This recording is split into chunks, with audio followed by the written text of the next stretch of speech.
Dalka Kenya waxaa weli si weyn looga hadalhayaa qaabkii ay ku baxsadeen 3 nin oo ku eedeysan argagixisanimo oo dhowaan ka baxsaday xabsiga sida weyn loo ilaaliyo ee Kamiti, kuwaas oo dib loo soo qabtay shalay laguna celiyay isla meeshii ay ka carareen. Warbixintaas ayaan idinla wadaagayaa. Magacaygu waa Ali Ibrahim.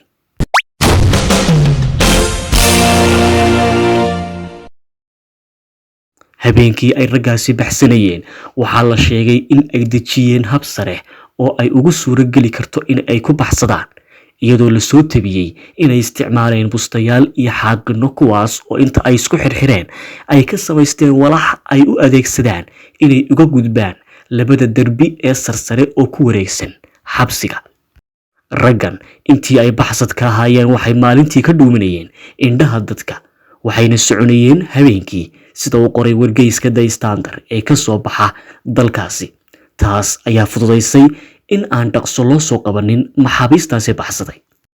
Xabsiga Kamiti waa mid aad loo ilaaliyo oo ay ku xidhan yihiin leydhadh aad u xoog badan. Waxa uuna ku yaalaa meel istiraatiiji ah oo laga arki karo cid kasta oo xabsiga ku socota ama ka sii baxaysa.